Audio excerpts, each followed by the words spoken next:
When I stood in Downing Street as Prime Minister for the first time this summer, I set out my mission to build a country that works for everyone.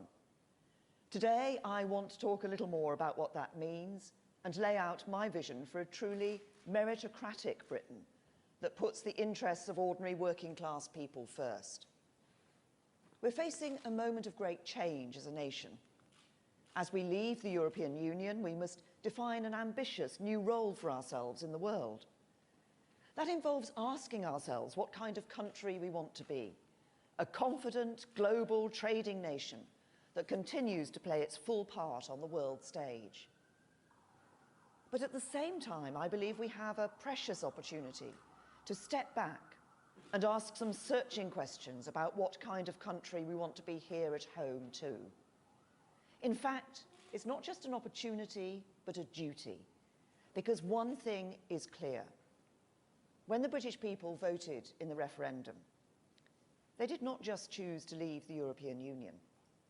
They were also expressing a far more profound sense of frustration about aspects of life in Britain and the way in which politics and politicians have failed to respond to their concerns.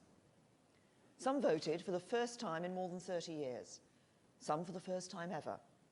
And they were inspired to do so because they saw a chance to reject the politics of business as usual and to demand real, profound change. Fed up with being ignored or told that their priorities were somehow invalid, based on ignorance and misunderstanding, or even on occasion they were simply wrong to voice the concerns that they did, they took their opportunity to send a very clear message. They will not be ignored anymore. They want to take back control of the things that matter in their lives. They want a government that listens, understands, and is on their side. They want change, and this government is going to deliver it. Everything we do will be driven not by the interests of the privileged few, not by those with the loudest voices, the special interests, the greatest wealth, or the access to influence.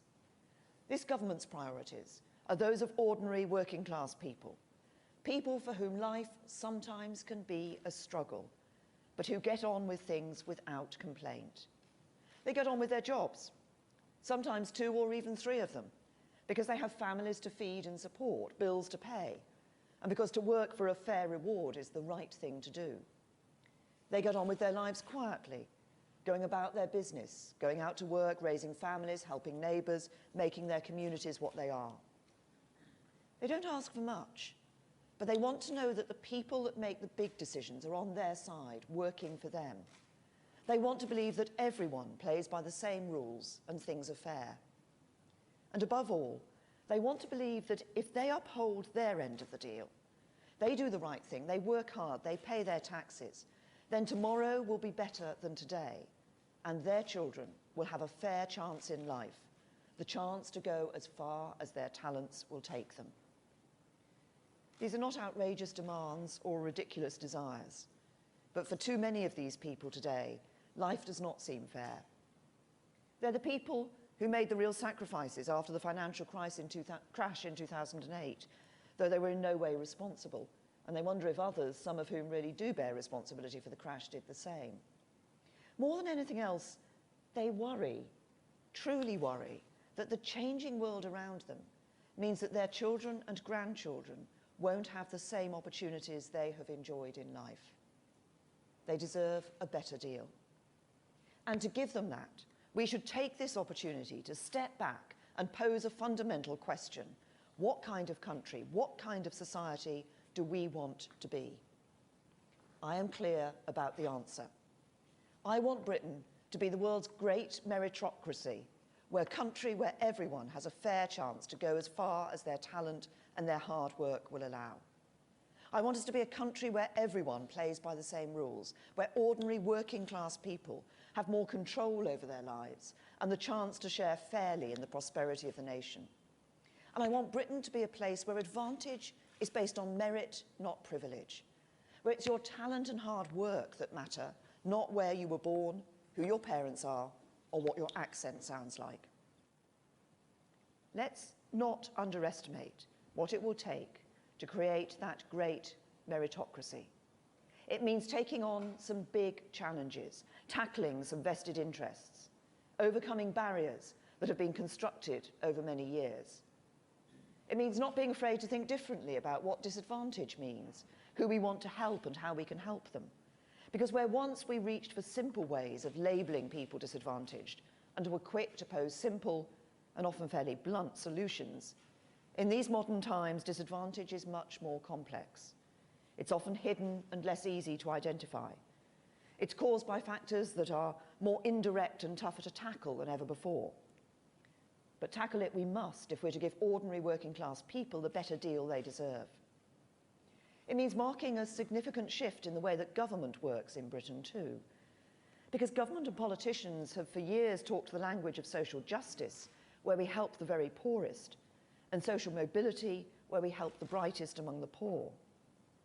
But to make Britain a great meritocracy, we must move beyond this agenda and deliver real social reform across every layer of society, so that those whom the system would currently miss, those just above the threshold for help today, yet those who are by no means rich or well off, are given the help they need. It means putting government firmly on the side of not only the poorest in our society, important though that is and will remain, but also of those in Britain who are working hard but just about managing. It means helping to make their lives a little easier, giving them greater control over the issues they care about most. This is the change we need. It will mean changing some of the philosophy underpinning how government thinks and acts. It will mean recalibrating how we approach policy development to ensure that everything we do as government helps to give a fair chance to those who are just getting by, while still helping those who are even more disadvantaged. I don't pretend that this change will be easy. Change rarely is. But this is the change we need if we are to make Britain the great meritocracy I want it to be. Over the coming weeks and months, the government will set out an ambitious programme of economic and social reform that will help us make this change and build a true meritocracy in our country. But there is no more important place to start than education. Because if the central concern ordinary working class people have is that their children will not enjoy the same opportunities they have had in life, we need to ensure that there is a good school place for every child and education provision that caters to the individual needs and abilities of every pupil. We start from a position of strength. This government has a proud record of school reform. We've opened up the system, introducing a real diversity of provision. We have schools where teachers and head teachers are free to make the decisions that are best for them. And through successful policies such as a renewed focus on learning the basics of reading in primary schools and initiatives to help young people pursue a strong academic core of subjects at secondary level, we're ensuring that every child has the opportunity to develop the core knowledge that underpins everything else. We have put control in the hands of parents and head teachers and encourage people from all walks of life who are passionate about education to bring their best ideas and innovations to our school system. The academies and free schools movement, overseen by pioneers such as Andrew Adonis and Michael Gove, have been a huge success and begun to build an education system fit for the future. As a result, there are more good or outstanding schools today than ever before in our country, and there are now more than 1.4 million more pupils in schools rated good or outstanding than in 2010. Our curriculum reforms mean that the proportion of pupils taking core academic subjects at GCSE is up by almost 4/5. We are driving up school standards to match the best international comparisons, with a record number of pupils securing a place at one of our world-class universities this summer. We can be proud of these achievements, but there is still a long way to go. Because for too many children, a good school remains out of reach. There are still 1.25 million attending primary and secondary schools in England, which are rated by Ofsted as requiring improvement or inadequate. If schools across the North and Midlands had the same average standards as those in the South, nearly 200,000 more children would be attending good schools. Let's be honest about what these statistics mean. They mean that for far too many children in Britain, the chance they have in life is determined by where they live or how much money their parents have. And they mean that for far too many ordinary working class people, no matter how hard they work, how many hours they put in, or how many sacrifices they make, they cannot be confident that their children will get the chances they deserve. For when you're working 2 jobs and struggling to make ends meet, it's no good being told that you can choose a better school for your children if you move to a different area or pay to go private. Those aren't choices that you can make, and they are not choices that you should have to make. So we need to go further, building on and extending our reforms so that we can truly say that there will be a good school place for every child and one that caters to their individual needs. But as we do it, we also need to change our philosophy and approach, because at the moment the school system works if you're well off and can buy your way into the school you want, and it provides extra help and support if you're from a disadvantaged family. If you're eligible for free school meals and your parents earn less than £16,000 a year, then there is extra help on offer. That is good and right. And as long as I'm Prime Minister, the pupil premium for the poorest children will remain. But the free school meals measure only captures a relatively small number of pupils whose parents are on income-related benefits. If we're going to make the change we need and build a great meritocracy in Britain, we need to broaden our perspective and do more for the hidden disadvantaged children whose parents are on modest incomes, who do not qualify for such benefits, but who are nevertheless still only just getting by.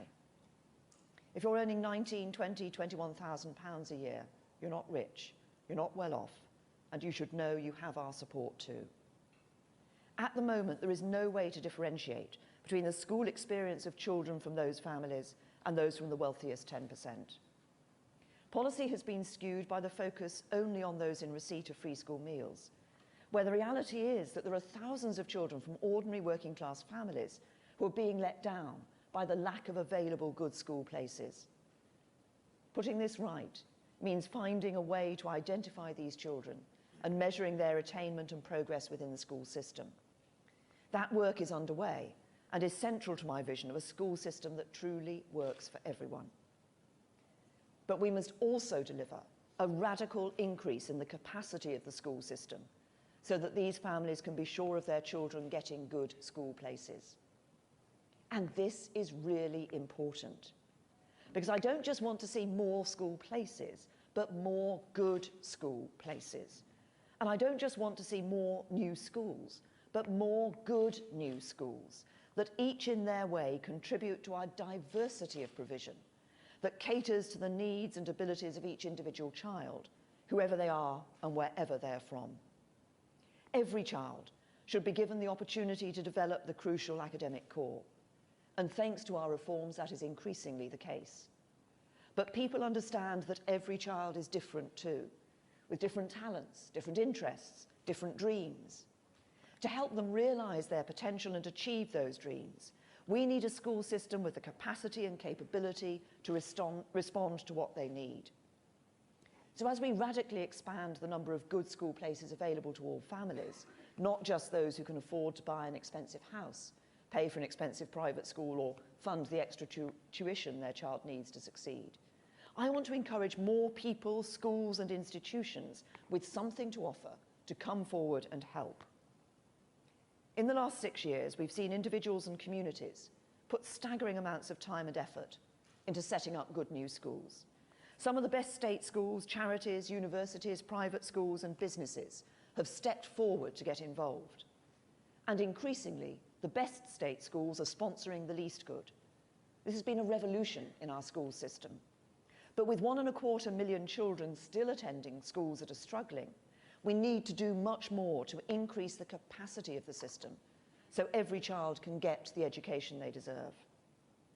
So let's now build on the success of school reform.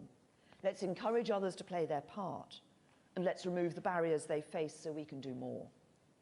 Let's sweep away those barriers and encourage more people to join us in the task of delivering a good school place for every child.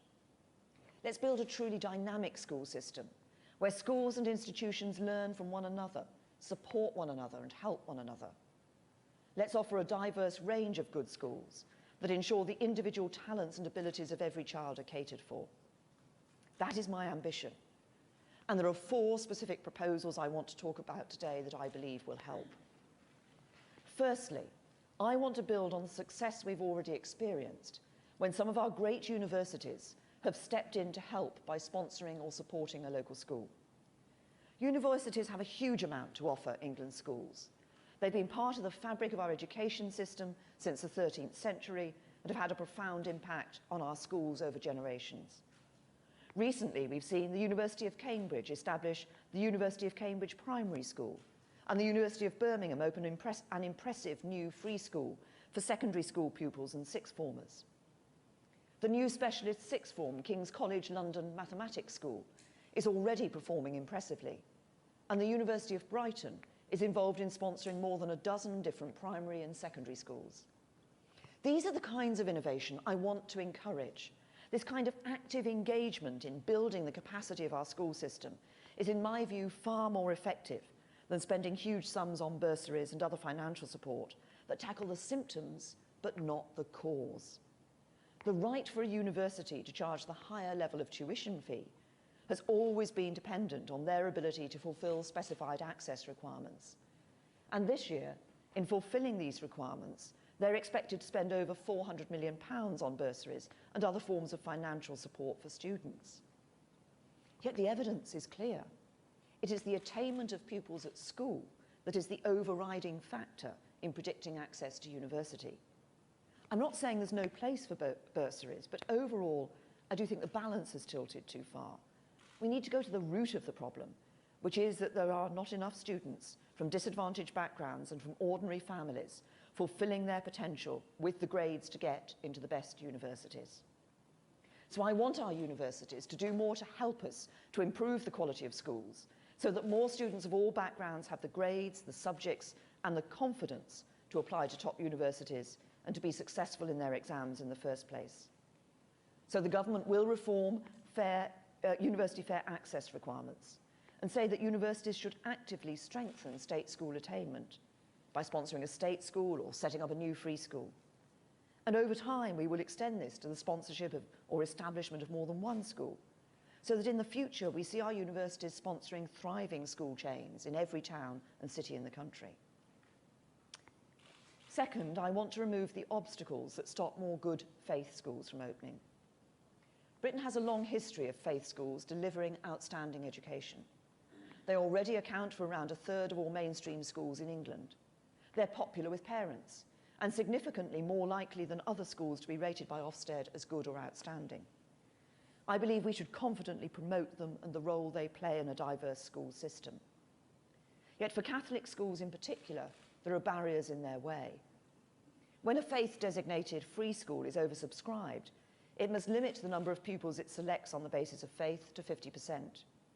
The intention is to improve the diversity of the school's intake, but in practice it has little impact on many Jewish, Muslim, Sikh and Hindu schools because they tend not to appeal to parents of other faiths.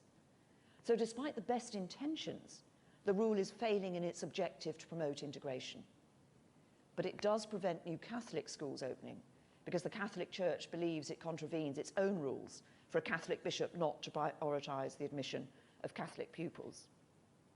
This is especially frustrating because existing Catholic schools are more ethnically diverse than other faith schools, more likely to be located in deprived communities, more likely to be rated good or outstanding by Ofsted, and there is growing demand for them. So we will remove this 50% rule to allow the growth in capacity that Catholic schools can offer.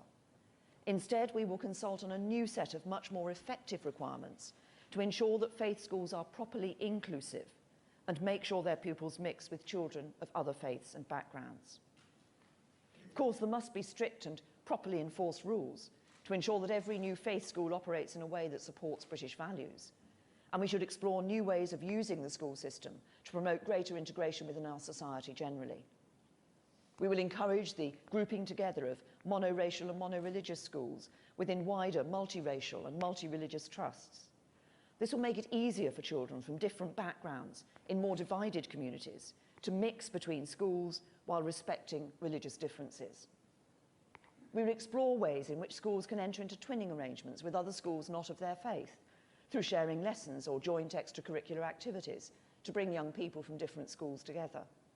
And we will consult on the idea of placing an independent member or director who is of a different faith or no faith at all on the governing body of new faith schools.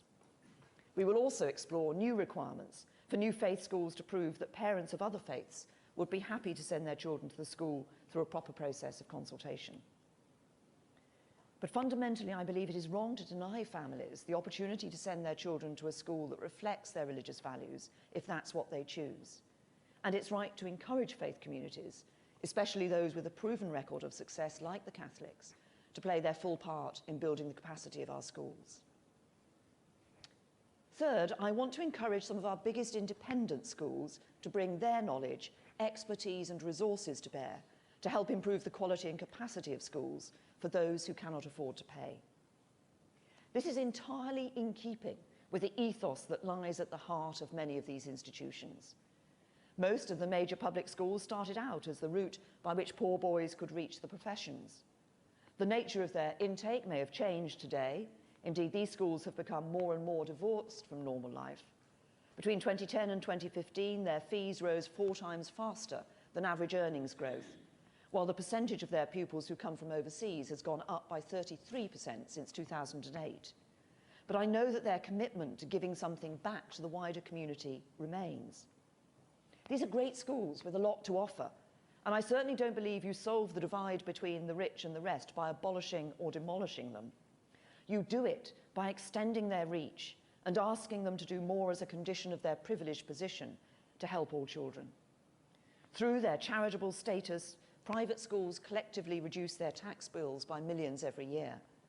And I want to consult on how we can amend Charity Commission guidance for independent schools to enact a tougher test on the amount of public benefit required to maintain charitable status. It's important to state that this will be proportionate to the size and scale of the school in question. Not every school is an Eton or a Harrow. Many public schools are nowhere near that size. Smaller independent schools, who do not have the capacity to take on full sponsorship of a local state school, will be asked to provide more limited help, such as direct school-to-school support where appropriate. This could include supporting teaching in minority subjects, such as further maths or classics, which state schools often struggle to make viable. It could include ensuring that senior leaders become directors of multi-academy trusts, providing greater access to their facilities, and providing sixth form scholarships to a proportion of pupils in year 11 at each local school. But for those with the capacity and ability and capability, we will ask them to go further and actually sponsor or set up a new government-funded school in the state sector and take responsibility for running it and ensuring its success. Alternatively, we will ask them to fund a number of places at their own school themselves for those from modest backgrounds who cannot afford to pay the fees. We know this can work. For example, Westminster School is the key partner in sponsoring Harris Westminster Sixth Form, where students at the free school share the facilities and teaching expertise of Westminster School. In my own constituency, Eton College sponsors Holyport College, offering Holyport pupils access to its sports facilities and the chance to join its educational activities. And before it became a state-funded academy, Belvedere School in Liverpool worked with the Sutton Trust to create an open access scheme where places were awarded purely on the basis of academic merit, and parents were then asked to pay on a sliding scale of fees, fairly tailored according to their means. I want all independent schools with the appropriate capacity and capability to take these kinds of steps. I want them to play a major role in creating more good school places for children from ordinary working families, because this government is about a Britain that works for everyone, not just a privileged few. There is one final area where we have placed obstacles in the way of good new schools, obstacles that I believe we need to take away. The debate over selective schools has raged for years, but the only places it has got us to is a place where selection exists if you're wealthy, if you can afford to go private, but doesn't exist if you're not. We're effectively saying to poorer and some of the most disadvantaged children in our country that they can't have the kind of education their richer counterparts can enjoy. What is just about that? Where is the meritocracy in a system that advantages the privileged few over the many? How can a meritocratic Britain let this situation stand? Politicians, many of whom benefited from the very kind of education they now seek to deny to others, have for years put their own dogma and ideology before the interests and concerns of ordinary people. For we know that grammar schools are hugely popular with parents. We know they are good for the pupils that attend them. Indeed, the attainment gap between rich and poor pupils is reduced to almost zero for children in selective schools, and we know that they want to expand. They provide a stretching education for the most academically able, regardless of their background, and they deliver outstanding results. In fact, 99% of existing selective schools are rated good or outstanding. 80% are outstanding, compared with just 20% of state schools overall. So we help no one, not least those who can't afford to move house or pay for a private education, by saying to parents who want a selective education for their child that we won't let them have it. There is nothing meritocratic about standing in the way of giving our most academically gifted children the specialist and tailored support that can enable them to fulfill their potential. In a true meritocracy, we should not be apologetic about stretching the most academically able to the very highest standards of excellence. We already have selection to help achieve this in specialist disciplines like music and sport, giving exceptionally talented young people access to the facilities and training that can help them become world class. I think we should have more of this, but we should also take the same approach to support the most academically gifted too. Frankly, it is completely illogical to make it illegal to open good new schools. So I want to relax the restrictions that stop selective schools from expanding, that deny parents the right to have a new selective school opened where they want one, and that stop existing non-selective schools to become selective in the right circumstances and where there is demand. In return, we will ensure that these schools contribute meaningfully to raising outcomes for all pupils in every part of the system. In practice, this could mean taking a proportion of pupils from lower income households, so that selective education is not reserved for those with the means to move into a catchment area or pay for tuition to pass the test. They could, as a condition of opening a new selective school, be asked to establish a good new non-selective school. Others may be asked to establish a primary feeder school in an area with a high density of lower income households to widen access. They might even partner with an existing non-selective school within a multi-academy trust, or sponsor a currently underperforming non-selective academy. But the principle is clear. Selective schools have a part to play in helping to expand the capacity of our school system, and they have the ability to cater to the individual needs of every child. So the government will make up to £50 million a year available to support the expansion of good or outstanding existing grammars. Now, I know this will be the source of much debate in the consultation over the coming months. So I want to address very directly some of the key arguments made by those who oppose the expansion of grammar schools. First, there are those who fear that this could lead to the return of a binary system, as we had in the past with secondary moderns. But this fear is unfounded. There will be no return to secondary moderns. As I've set out today, far from a binary system, we're supporting the most diverse school system we have ever had in our country. From free schools sponsored by universities and independent schools to faith schools and selective schools, the diversity of high-quality school provision means we will be able to cater properly for the different needs of all pupils and give parents real control of the kind of school they want for their children. We do not want to see whole new parts of the country where the choice of schools is binary, so we will use the approvals process to prevent that from happening. Second, there are those who argue that selective schools tend to recruit children from more affluent backgrounds. The problem here is not selective schools per se, but rather the way that wealthier families can already dominate access to the schools of their choice through selection by house price. I want to stop that, and new grammars can help. We're going to ask new grammars to demonstrate that they will attract pupils from different backgrounds. For example, as I said, by taking a proportion of children from lower income households. And existing grammars will be expected to do more too, by working with local primary schools to help children from more disadvantaged backgrounds to apply. Third, there are those who argue that grammars don't actually select on ability because wealthy families can pay tutors to help their children get through the tests. This might have been the case in the past with the old 11+, but it does not have to be the case today.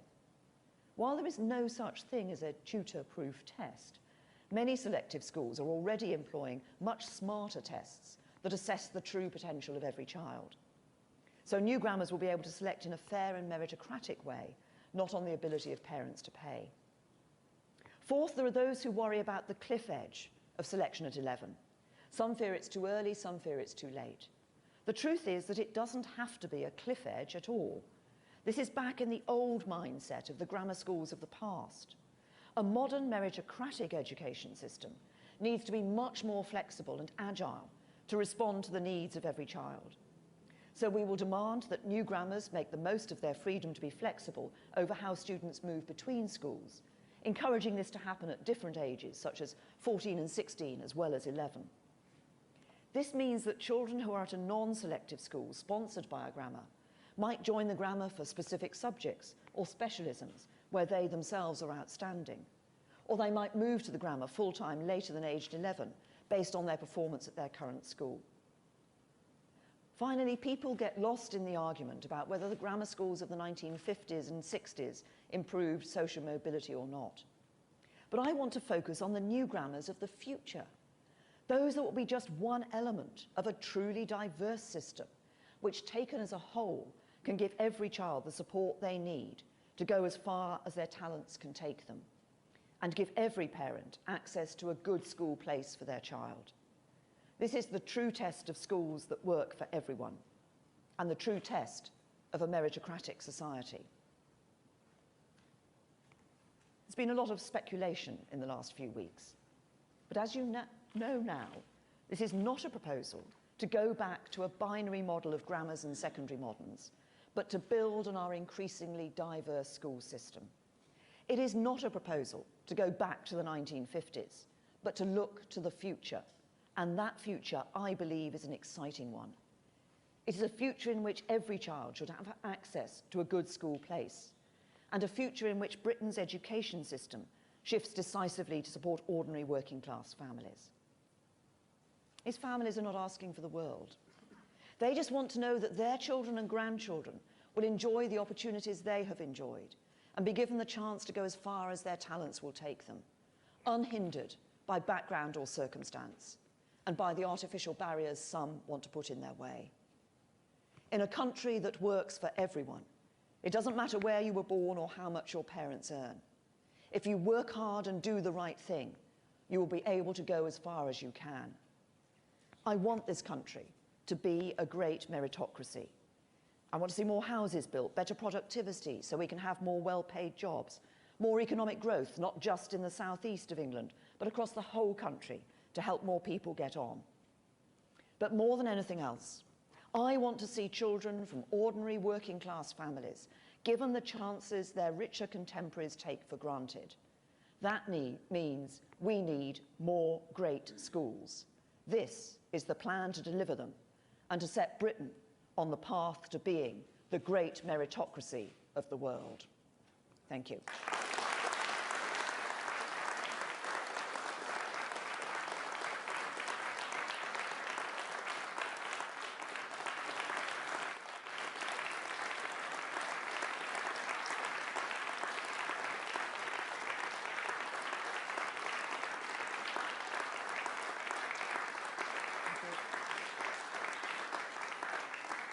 I think we have a few questions from the press. John Pienaar. Prime Minister, you say that Britain, after Brexit, should be a fairer place. And today you say there should be more academically elite state grammar schools, which means more talent drawn away from non-selective schools, and it means the losers who do not get into these schools are denied those opportunities with the greater sense of unfairness and injustice that that causes. Are those fair points, or is it ideology and dogma? There's nothing about ideology and dogma here, John, and I'll make the point to you that it's not fair today when some children are able to get into a good school purely because their parents are able to buy the house that sits next to that school. So there are too many children in our society today who are not getting access to a good school education. What I've talked about today is not the sort of binary system that you've just referred to. It is about a truly diverse school system, which is focused on providing the education that is right for every child and enabling every child to have the opportunity to get on. And I think that's so important, because I think that if people lose opportunity, they lose hope. Chris. Thank you very much. Chris Shipp from ITV News. Prime Minister, would you permit me to quote back to you some of the words that you spoke on the streets of Downing Street earlier in the summer? It is my mission, you said, to help those who can just about manage, but you worry about getting your kids into a good school.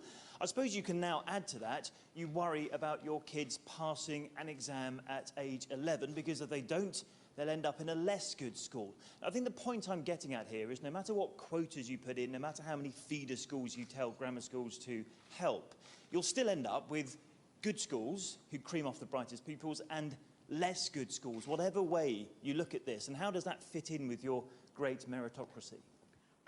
As I've said, this is not about, you're describing a sort of binary system. And I have to say that one of the mistakes I think you're making is an assumption that even in that sort of binary system, you had good schools that took pupils of a certain ability, and by definition, other schools weren't good. There are schools in our country who are not good. What we want to do is ensure that all schools in the country are providing a good quality of education for children. I want to increase the capacity of our system so that it does have more good school places. That's what this is about. It is not about returning to a binary system of the past. It is about increasing the diversity of the school system that we have. And that is about building on the reforms which we've already introduced, which will continue, which are about improving the quality of all schools in the country. I want every child to have those opportunities to go as far as their talents will take them. Rowena. Rowena Mason from The Guardian. Prime Minister, in your ideal system, what proportion of schools in the country would be selective grammars?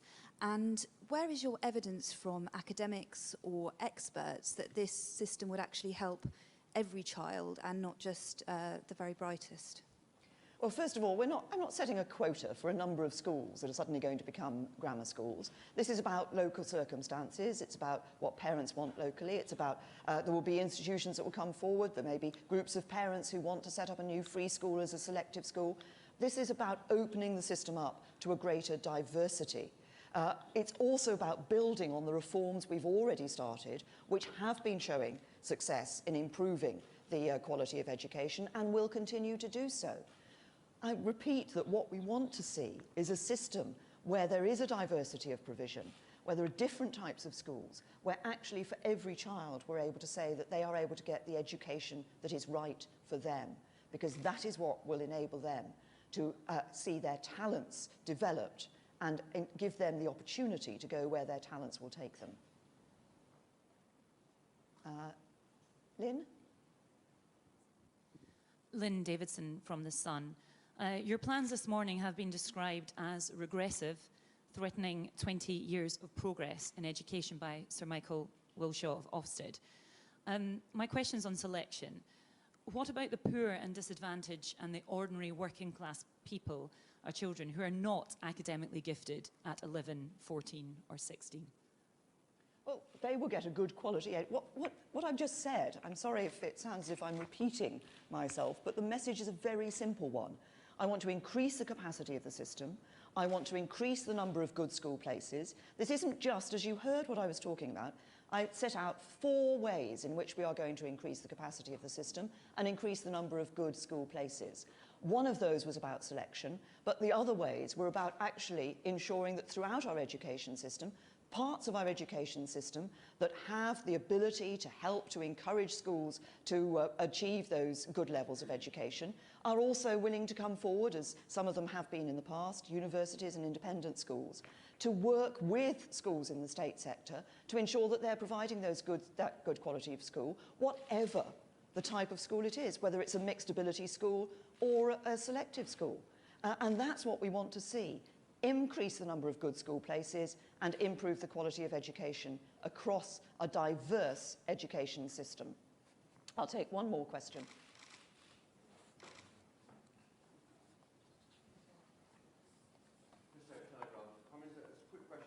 Why has it taken 6 years for the government to deal with this problem of meritocracy? Is it because of the previous Prime Minister's own background, who went to private school? I can ask two quick questions about other things. Are you concerned about a judge this week criticised Anjam Chowdhury for claiming £500,000 in benefits? Do you think there should be some form of financial restrictions on benefits to be received by so-called hate preachers? Just finally, tomorrow night's last night of proms, you could be taken over by flags of the EU flag. Is that something you support as a Remainer? Can I just say, I did say this was the last question, not the last 3 questions. And so I will answer your first question, which was the one about education, which is that over the last 6 years, under David Cameron's leadership as Prime Minister, we have seen huge advances in our education system. We have seen, as I said in my speech, 1.4 million more children in good or outstanding schools.